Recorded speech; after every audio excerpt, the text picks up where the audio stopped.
Yo, what's up, Dre? How you doing? Yep. Was good, man. Was good. I'm doing well, man. We here today without our boy Brylan. He got to rest up.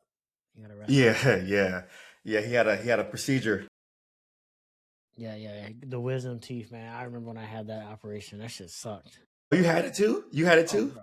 Yes, bro. I got all. I think you have two at the top, two at the bottom. If I'm not mistaken. I got all four of mine pulled in one day. Um, got put under the anesthetic. Got the whole procedure moved. The pain was definitely there for sure. They gave me a bunch of medication.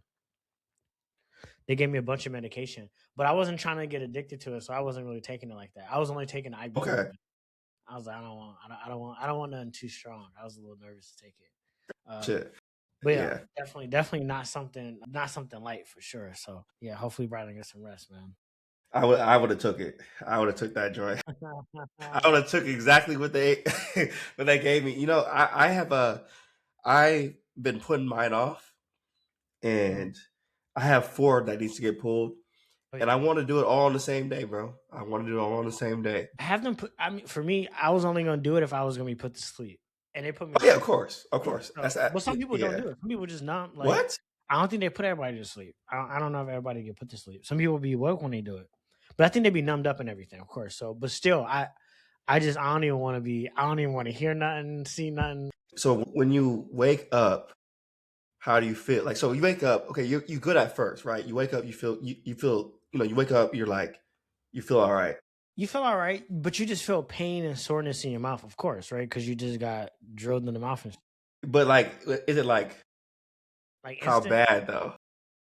No, it's not. It's probably not gonna be as bad first because you still on the meds, you Yeah, know. And so it's yeah, like yeah, it's so, which is good, yeah, right? Because you can yeah, kind of ease into the pain. It's not like yeah. it's like oh you wake up and you like instantly like Right, right. That's what right I'm trying into to. it. It's Okay, not like okay. that. But I don't know. This experience might be different for everybody. For me, it was like a just a throbbing pain, just annoying like nerve pain. But it only lasted a few days. But for me, ibuprofen was good enough. Otherwise, I would have took the other stuff. I can't remember what it was, what they prescribed me, but I don't know. I just always have heard like horror stories of people like getting addicted to pain meds. Um, Yeah, that's so I true was like, though. People do. you know, I'm a little nervous because it might be too good. You know what I'm saying? So I was like, no, I'm just gonna take Yeah, the ibuprofen. But it didn't last that long. Maybe like a week of like intense pain, intense to moderate pain, and then subdued after that, and I was good to go. But I have been putting it off for a while, bro. Trust me, for years, damn near. I've been putting it off. man. I Definitely gotta, get it done man. though. Yeah, it seems like I'm not gonna have a choice, man. Like, cause it's to the point where I'm not gonna have a choice. Like, I just gotta take care of it. So I'm gonna have to take some time out. And but hearing what Brian Lynn was saying earlier, it's not making me want to rush into it. For It's sure. it's and that shit's not cheap. So it's like No, no, right. no, not So at all. Not at all. Not at all. All right, where you want to start? We got a couple things on the board today. let's see, man. Look, let's just jump right into the fraud. Let's just jump right Okay. into the The fraud. hospice I got fraud, right? It's a hospice the fraud hospice update. fraud. Yeah, Okay. hospice fraud update. A few pods ago, I mentioned how this guy Nick Shirley, this young new journalist, is out there looking for fraud. I think he first started. It may have been Minnesota, and I believe so. yeah, and he went out to L.A. and California to look for fraud because he had heard that a lot was going on out there, and he found it. And I already painted the picture before, but I just wanted to reiterate. Like some of the things that he was seeing was he would pull up to these, for example, like an old motel somewhere in the middle of LA. Just it looks like almost abandoned. He pulls up. There's brand new BMWs. There's brand new Mercedes. Benzes everywhere. I think I might even seen a Phantom. I think I might even seen a Phantom in the parking lot. And mind you, this is like a motel, old motel. It looks broke down, but like all these. Now, mind you, though, it is not unusual to see luxury cars in Los Angeles. So that's not necessarily meaning that there was a crime there going on there, because there's luxury cars all over LA. LA is one of those places you go and you're like, does everybody have a Beamer, Benz? a Ferrari. Like, does everybody have a G wagon? Nah, like these places were pretending to be hospice centers, in some cases daycares, but we're gonna focus on the hospice stuff. RFK Jr. came out and he said that they found over 400. I think the number is closer to 500 fraudulent hospice offices around Los Angeles. And when they closed them, nobody called with any complaints. So isn't that a little bit suspicious? Like if you close, even if you close 10 hospice centers, you would think they would get at least one, two, maybe three calls Yeah. asking like, what's going on? Like we need this money. My grandma goes there, my grandparents go there, or I work there, what's going on? No calls, and you've closed down 500? Yeah. So clearly it's fraud. It's obvious.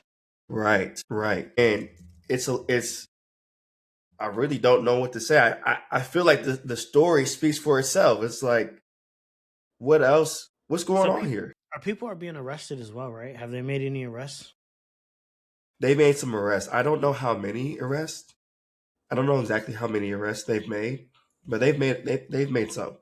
It may have been, if I So from recall correctly, a a couple quick search dozen. I just did, it seemed like I don't know if it's connected to Nick Shirley's story. I'm assuming it is because it's California dealing with hospice, so I'm assuming it's all interconnected. He just probably exposed one part of a bigger web. But Yeah. 21 people have been charged with Yes. $267 million in hospice fraud scheme in California. They said it was one doctor, Dr. Ravi. Yeah. They said he was one of the most connected doctors in California. Nearly 2,800 Jeez. patients across 126 California hospice locations in 2024, approximately 20 times the state average.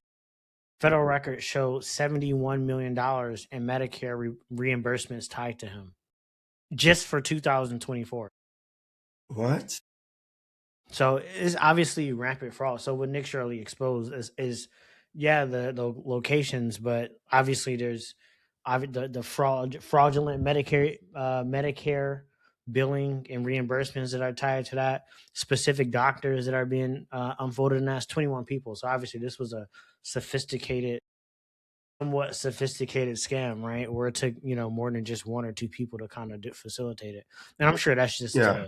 the surface of what's really there in California. As we know, California is a very, very large state, right? So Huge. Huge. I'm sure Huge. somebody in one area saw this happen in another area and just replicated it in another area, and they replicate, like, so I'm sure it's all throughout California. So I'm sure this is only the start. This is one of those things that when they go follow the money, it's going to uncover a bunch of people that we did not suspect. Yeah. I mean, they've already have, because it's 24 people already that are being charged, but it's seeming like hundreds of millions of dollars were stolen. And as you said, this is just the tip of the iceberg. Mm-hmm. I guess we'll keep watching it. We'll keep watching it because obviously this is an active investigation throughout California. I mean, these arrests were just announced a little over a week ago, so these are brand new. I would expect to see more coming out on this. So yeah, we should definitely keep giving updates. I think it's fascinating, especially what Nick Shirley is doing. I think exposing this fraud at the state level, I think is really interesting. So I'm looking forward to seeing what more stories he has on the horizon for the year and next year. Yeah, me too.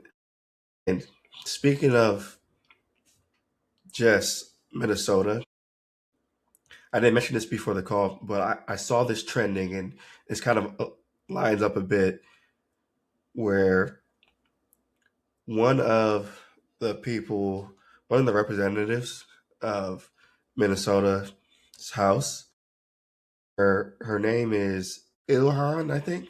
I'm not sure if that's two I's or one of those is the L, but I think it's Ilhan Omar. And Yeah. I saw yeah, that. and I really hope I got her name correct because I just haven't heard anybody say it out loud. Mhm.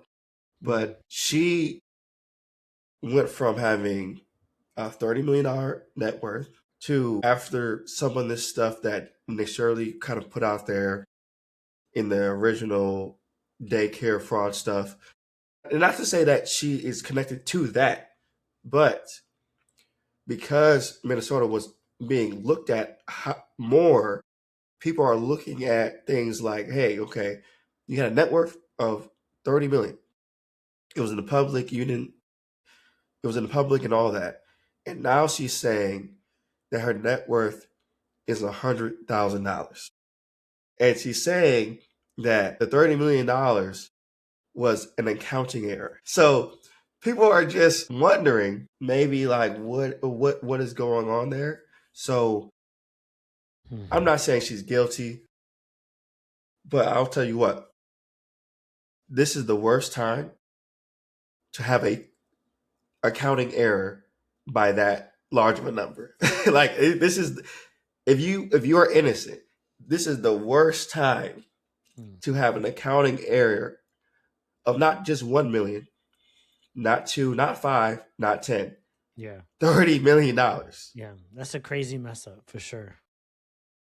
Yeah. Yeah. I did see that story. And I remember when Nick Shirley exposed the fraud in Minnesota, she came up because she is of Somalian Somali. descent. Yeah, Somali. Yeah. And so like that's the group that kind of Nick Shirley was kind of highlighted in Minnesota. You know, I mean, he wasn't necessarily focusing on that group. He was just exposing the fraud, and it happened to be a group of individuals who were involved in that fraud. And so, of course, the question goes to, is she involved in that?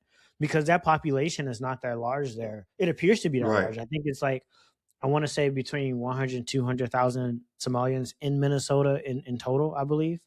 Right. Yeah. And so from a voting standpoint, they do make up a large percentage of people. But from an overall like population standpoint, they're relatively small. And so that means the community is small. Right. And so for her to be where she is in the Senate, I'm sure she knows what's going on in the state of Minnesota. Right. So it's hard for me to believe that she had no idea what was going on. She had no idea that this was happening in her state, right? Like, I don't know. It seems a little bit suspicious to me.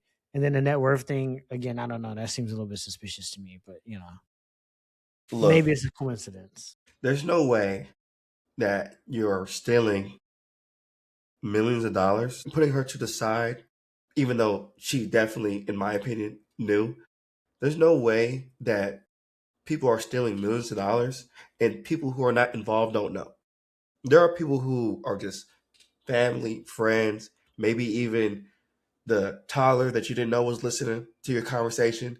There are people that, like, there's a lot of people that knew about this and didn't say anything and maybe even benefited off of it. It's wild. And it does beg the question, how much fraud is there really? And where does it all go back to?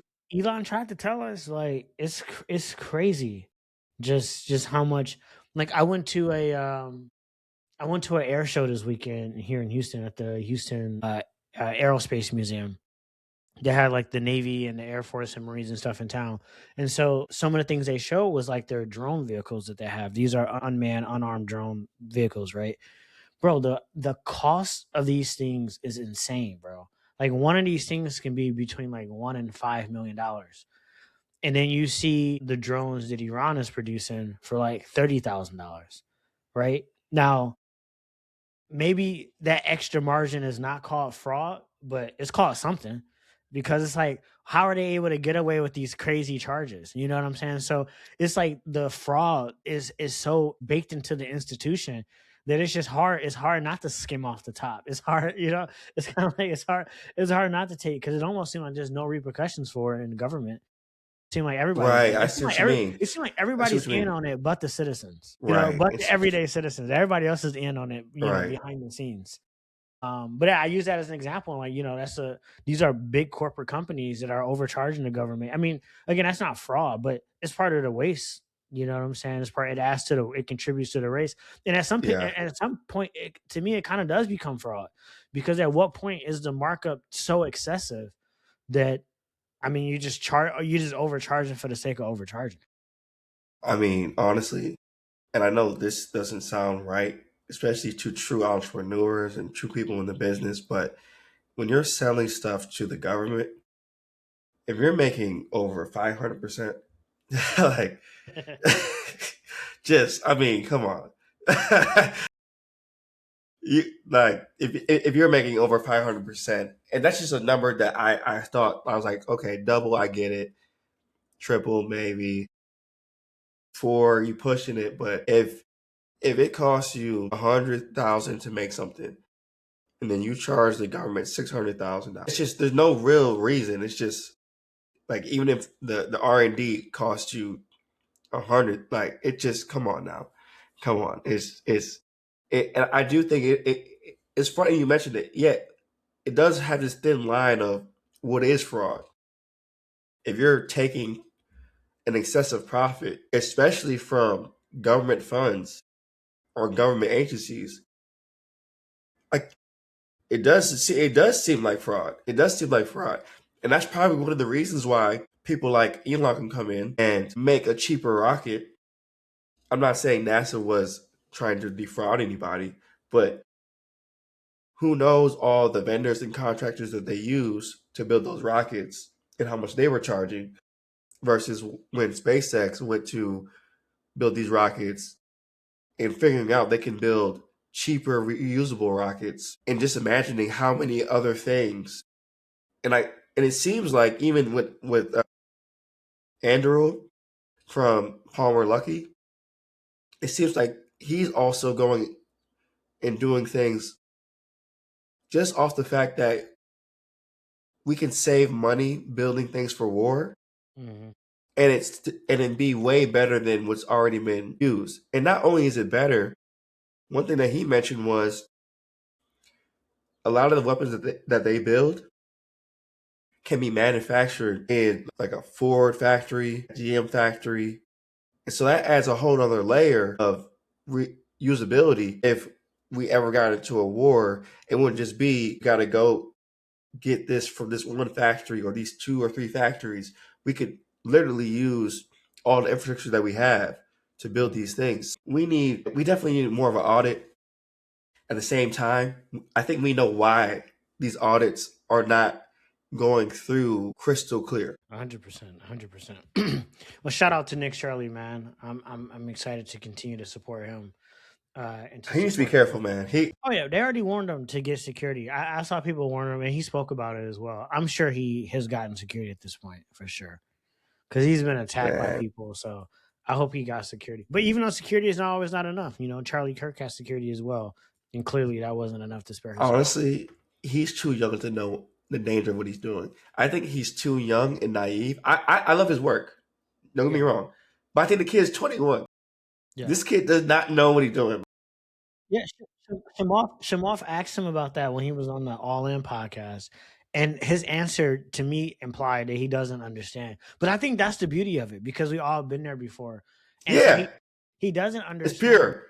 Yeah, It's it's pure. pure. But you know what? This is what's going to allow him to do his best work because he isn't jaded He's not, mentally by yeah, like danger and all. yeah, He's yeah, just in the work. He's just literally in the yeah. work. He is. Which as a fan of good journalism, I love that. But to your point, it's obviously some real physical risk to that. So I do hope that some people who are older in his life, his parents, grandparents, whoever, are in his ear, and how I hope he's listening to him for sure. Yeah, because I knew that he was young and naive when he was like, what's wrong with uncovering fraud?" He said, what am I doing wrong?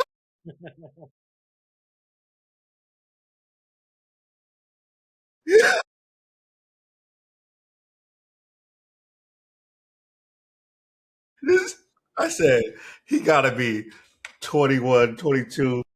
He And what's said, what am crazy I is doing wrong?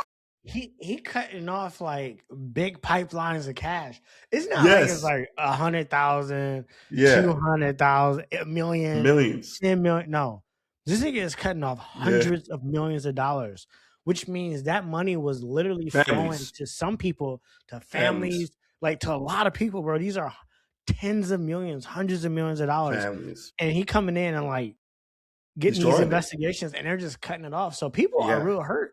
There's people who are really hurt and who are really angry at him because he Very has angry. affected their day-to-day life. Hopefully he lives a long life and yeah, he focuses on the work and people they just find a better way to I guess make their money because because I wouldn't do that job. I wouldn't do his job. It seemed like a very rewarding job, but I wouldn't want to do it publicly.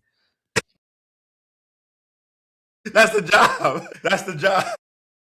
I do it anonymously. Yeah, he because I can't even say he's brave because he's fearless because he doesn't know. Like actually, I love what he's doing, but to be brave, you got to be scared. You have to be. He's not scared. He only See, got scared once he got hit. yeah, no, he not scared. He don't even understand what's going on yet. I mean, he understands the fraud aspect, but his brain might not even fully understand that. He gonna start to realize that every state gonna have this problem. And But yeah, he gonna look at everywhere. it. He gonna at one point he gonna realize that, oh, this is $100 billion problem. He gonna look at the web of what he's uncovered. If they would even go that far, at some point somebody gonna stop him because it's gonna become too much. Hopefully, right now they're cheering for him because he was in Minnesota and he went to California. Okay, go to Texas, go to Florida, go to Texas, go to Florida. He'd be wondering. He's like, why are they upset? Oh man, This is I thought about good. that. I was like, is he gonna come? He should. Uh, If he's so focused on the work, he should. uh, He should. That'd be dangerous though, because he would learn real quick how things are really set up. They're cheering them on now. Yeah, they're cheering that on. They're cheering that on. yeah. Go to Florida. Go to Texas. Go No, somewhere. The Yeah. Republicans they're gonna steer him. They're gonna steer him where they want him to go next. He's gonna be in Michigan next. I can tell he's a little bit of a pawn. He's not seeing the bigger because he should go to more than just blue states. That's just like the almost the 100%. obvious thing that would be good for his career is to expose all fraud. But he's a young dude, so he's probably following behind what the older guys that he looks to are saying and where to go, and so he's probably just doing that. Well, I think part of what his journalism is, and I could be wrong. I think this was the case in Minnesota, and I'm sure it was probably the case in California. It came from an insider who had inside information Oh, and who shoot, kind of came to him and said, "Hey, you should take a look at what's happening here." And he just happened to kind of like dig deeper into it. And so I'm sure if there was somebody in the state of Texas or in the state of Florida, and maybe they already have, I'm sure at this point he's probably getting floods of information, hopefully credible information from all over the place. But I'm sure someone probably, stood up as a whistleblower in either of those states and brought something before him that was credible. I'm sure he would take a look at it. I just know that was the case in Minnesota. Again, I don't know yeah, about California because I don't know how that originated. yeah. I But I hope think they it just embrace takes him. a whistleblower, to kind of provide some insight I just hope that the guys that currently support him would still support him when he goes if he goes to to the these other other side. Yeah, places because I yeah, don't want because I know like as a young guy when you start to learn more about how things work that can affect you. So 100%. hopefully they treat him just the same as they do now, and he doesn't lose any of that love and validation I guess that he's probably getting right now. But yeah, we had some other topics. I think you were was it Claude? Claude had something going on. Yeah. Okay. So Claude Design just dropped what, like Friday, I think, or Thursday, I think Friday. I so. don't know. Yeah, yeah, Some yeah. some day late last week. Brand new product feature. They can basically do full fledged UI design and graphic design work directly in Claude. So it's a feature. Imagine, this is actually pretty pertinent for what I do for my company. So we put together decks every month, basically consolidating reporting around marketing metrics, how SEO is performing, how paid ads are performing, how content that we may have posted for a client is performing, and we basically put it into a deck so that the client can review it, share it around other people in the organization. Historically, this deck has been put together manually, right? People have to go fetch the data, I might have a template, you put together slides.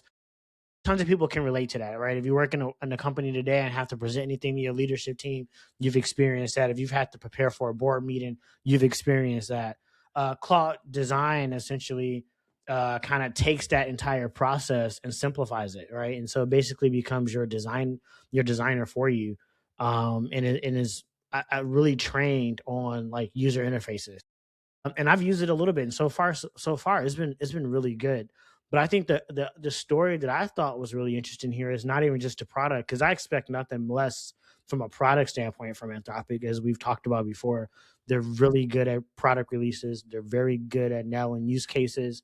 They're very good at executing on the product. Like we all agreed, it's a phenomenal product. So that wasn't really the story. The story to me more so was Figma. I think the day that this was announced, Figma stock had dropped like 5 or 6%.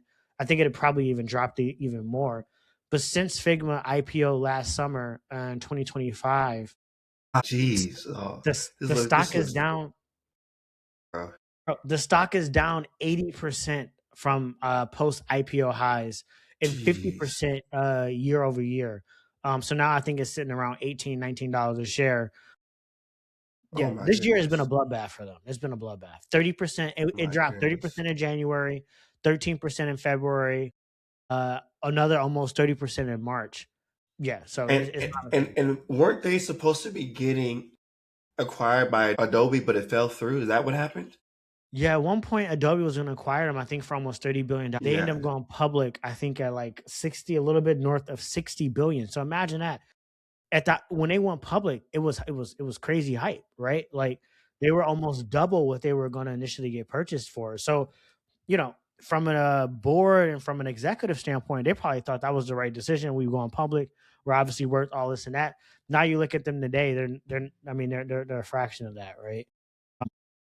Do they? This is crazy. So do they Yeah, think the market that cap right now is nine. Let's just say $10 billion to be fair. were they trying to convince the market that they were the next Adobe? Is that what they? I mean, because you go public at $60 billion, That's a lot. right? Right. That's not no little. That's basically saying, hey, the stock is going to be.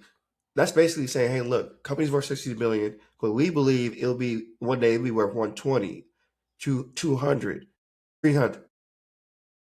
I guess I don't know where that come from. I mean, I get it because There was a lot of excitement when they went public. I don't know why. The stock went up 250% the day of closing. Yeah, they closed nearly right under $70 billion, $68 billion market cap. I can only guess, but I think Figma is one of those products that it's a really nice design tool. As we were talking about before this call, before this podcast, there was once Sketch, there was once Zeppelin. I guess there was Adobe Photoshop as well. But they came in and kind of shut all that up. And they became like the default design tool for startups, for just personal projects, the ease of use of creating a design and then sharing it. That was a big one, I think, Yeah. because most design software was you have to download it, it has to run on Yep. your computer, and they pretty much just took that to the cloud. They basically were like Google Docs for design. Like that was like the whole Right. premise when they came out. It was like I'm pretty sure they leveraged the same web technology as Google Docs, right? So that you can collaborate simultaneously with somebody else from a design perspective, which, bro, I don't, people don't even realize at that time you could not do that. You literally have to No, you have the couldn't. same file and be editing different layers in that file and hope you merge it together and there's no problems. But like the idea of you collaborating in real time on the same thing and seeing the changes in real time was not, that was not a thing back then. And so they were revolutionary when they came out. I mean, like you said, they kind of crushed. I mean, and I'm sure some of those tools are still around, but they're no more. They're just a shell of what they were, right? Their former selves. Exactly. Like that was such a innovative thing to do. I mean now we take it for granted that we can design stuff just by going to a website at a high level. But I guess now with Claude coming out with the design tool, that kind of does beg the question: how many other huge software tools will Claude and ChatGPT be able to kind of knock out? I mean, this is. I mean, I'm not saying Figma is done. There's a possibility that they can do something. I just don't see what exactly they could do because they already were on a downward slope before Claude Design. Yeah, I just don't think they'll be as big of a business from a valuation standpoint as they once were, but I still think they can be strong. Where they are continuing to be strong right now is on collaboration, right? So they're still strong in that area where design teams, Right. Yeah. if you Yeah. worked on Yeah. big design teams, if you worked on big Yeah. product teams, you got a lot of people collaborating. You got product managers, you got engineers, you got designers, you got legal, you got copy, you got all these people that need access. So, unless, Claude is trying to really compete with them deep in that aspect, then I think Figma will still have a lane. Will they still have the valuation? Probably not. But I think all software right now is being reevaluated for the next era of AI, right? I think you have to. I think you have to take a look at every software company and kind of reevaluate what is their actual moat. We just saw, to go into another a segment into software.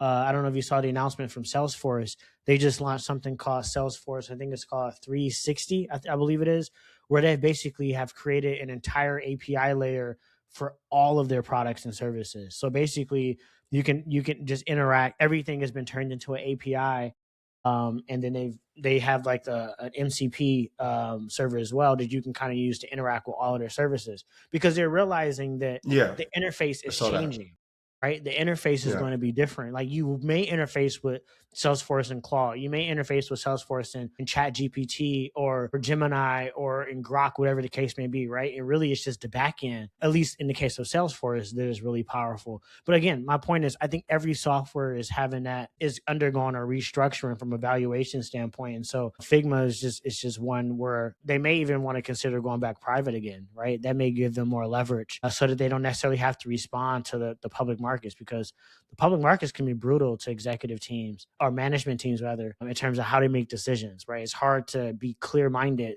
when you got analysts beating down your throat every single quarter asking you, what are you going to do to counter this? And now you got to be defensive instead of being offensive. Again, it changes the psychology, I think, of how you run companies. It So, does. we'll see what happens there. But yeah, they're down. They're down big time. So it might be a good short opportunity for some people. And I don't know. The last Yeah. thing on the claw, because you asked a question about what other verticals essentially are they going to go after.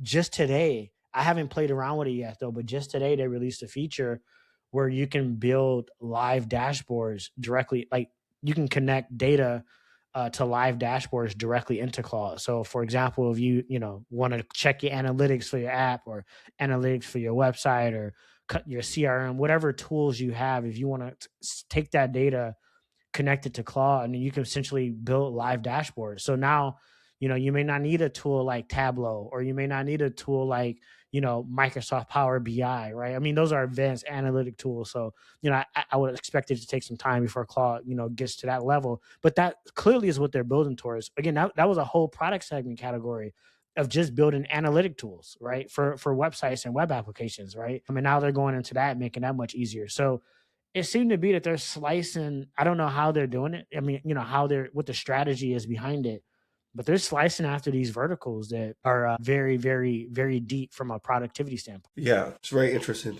to think about how the AI strategy is going to end up being. It just overall, I'm curious to see how it unfolds over time. On one hand, I'm thinking they should focus. But on the other hand, this could be the right things to focus on. They are probably seeing usage patterns, usage trends that are saying, hey, people are asking Claude to do this and it doesn't do this well. But there's tons of people who are asking this. It wouldn't surprise me if they were looking at something in the background, product managers were looking and they saw people asking Claude to make designs and do all types of stuff. And they said, you know what? Since people are already asking us, let's just add that. And it doesn't have to be, I think that does still leave room for something like Figma to exist because they might still be the premier solution for design, just as every Microsoft or Apple laptop has a notepad. There's still note taker apps like Notion, Obsidian, etc. So maybe Figma will end up being fine, but I will say I don't see I mean, it's hard to see a turnaround from where they're. I mean, they've fallen a lot. It's it looks bad, but oh well. Hopefully they do a turnaround and figure things out. And okay, so speaking of like just big companies, this was random. This came up maybe like an hour before the pod. Tim Cook stepped down as CEO. Tim Cook has been the CEO of Apple for it looks like 11 years, and he stepped down. And who's going to replace him is a guy named John Ternus. And John was working for Apple for the last. Let me try to get the exact. I think It 25 looks years. like 25 years as a senior VP hardware engineer. I believe that's somewhat of the title. Essentially, he was working in the hardware engineering space. So we had to mention it because Apple is probably maybe what top three tech companies, maybe top three companies on the Nasdaq. So we don't know really though if there has been any reason Tim Cook is stepping down, like if he's sick or maybe even not even something like that. He could just be like, look, I ran it for 11 years. This is a new phase. Or maybe there was the results weren't there. I don't know. Well, It seems like he's Apple's not doing pretty stepping good. away though. He's not stepping away. He's going to be going into the I think an executive chairman role. So Interesting. he'll still oversee the board. He'll still oversee some management stuff. You know, like just making sure like the company's going in the right direction. I think they say he's going to handle like some policy stuff because you know he has connections in the government and stuff like that. So he'll be helping unblock stuff for them, but just not running day to day as with the I CEO is. see. You know, that's the CEO role doing day to day. So Yeah. he won't be doing day to day, but he'll just be executive chairman. He's been doing it for a long time. He's probably tired. He has been doing it for a long time, and I do think that we are in this transition period right now, and so it's just probably time for a refresh. But what I thought was most interesting is let's go over some of the numbers because I think if there was an executive Hall of Fame, I think you got to put him in there because his numbers they're crazy, they're ridiculous. So let's go over exactly what the numbers are. So the Tim Cook era. Tim joined August 2011, and he's going to be leaving September of this year. When he joined in 2011, Apple's market cap was $350 billion, which was huge. Today, Apple's market cap is $4 trillion. That's a Wow. Yeah. 1,000% growth. That's more than 10x. It became the Yeah. first public company to hit $1 trillion in 2018. First company to hit $2 trillion in 2020, and then eventually it hit $4 trillion. At $4 trillion, which is crazy. Annual revenue in 2011, the annual revenue was $108 billion. Today, or fiscal year 2025, annual revenue was $416 billion. So it's more than 4x. That's a 285% growth. The most recent quarter alone, Apple is dead $143 billion in a single quarter. That's in Q1 of 2026. That's up 16% from last year. Let me repeat that. In Q1 of this year, Apple has hit $143.8 billion in revenue in a single quarter, up 16%. These are crazy growth numbers for revenue that is a crazy size. Like this is over $100 billion. Even if revenue grew 5%, that would be amazing. Hell, if it grew 3%, that would be amazing. We're talking about 16%, double digit growth year over year in the quarter. The services business, when he joined in 2011, the services business was doing $2.95 billion in revenue. Today, Apple services business does $100+ billion in revenue. It's essentially a Fortune 40 company inside of Apple. It could be its own corporation and it will be listed on the Fortune 40 list. Some of the services that he helped kind of steer was, I mean, the services included in that are Apple Music, iCloud, Apple Pay, Apple TV Plus, Apple News, Fitness Plus, and Arcade. So those are all considered under services. All of those services combined to $100+ billion.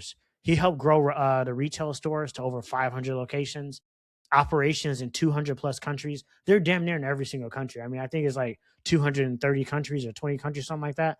Yeah, they're damn near in every single country. They've added over 100,000 employees since he's been there.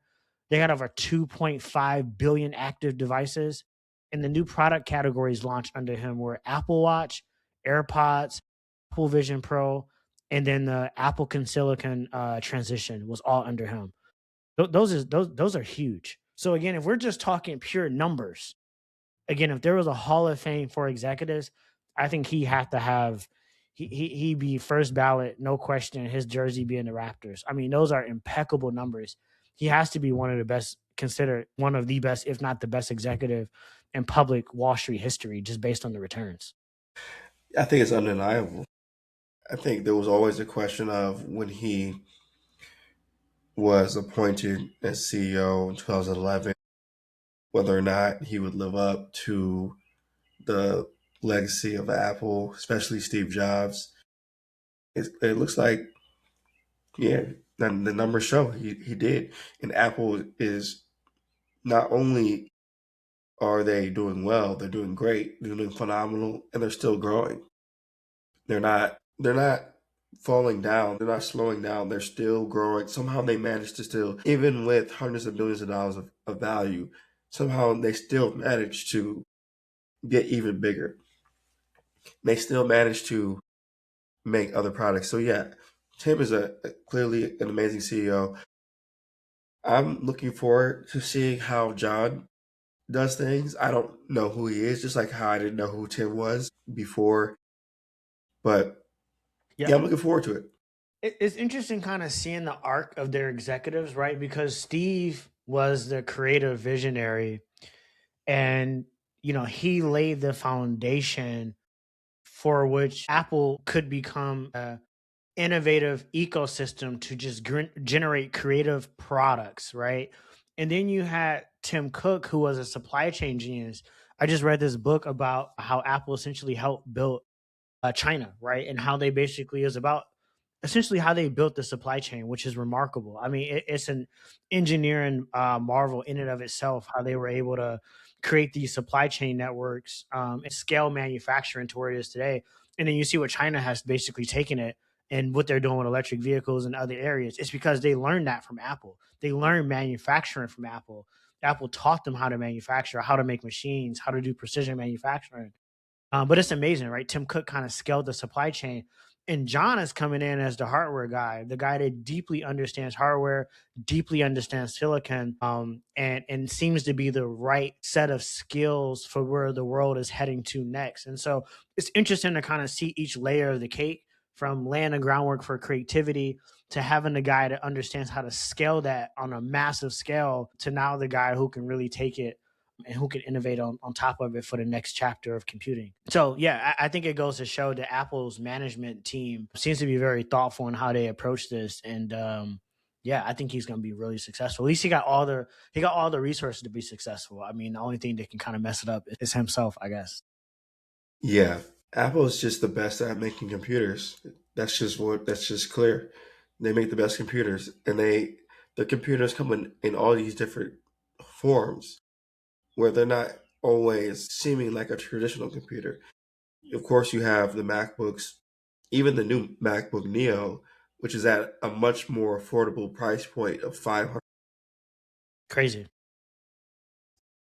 That expands the ecosystem even more. It's like if you if you get that, what's the likelihood that you get the iPhone? What's the likelihood that you get the iPad? It's they want you in this ecosystem. They've created this world essentially, and they want you in it.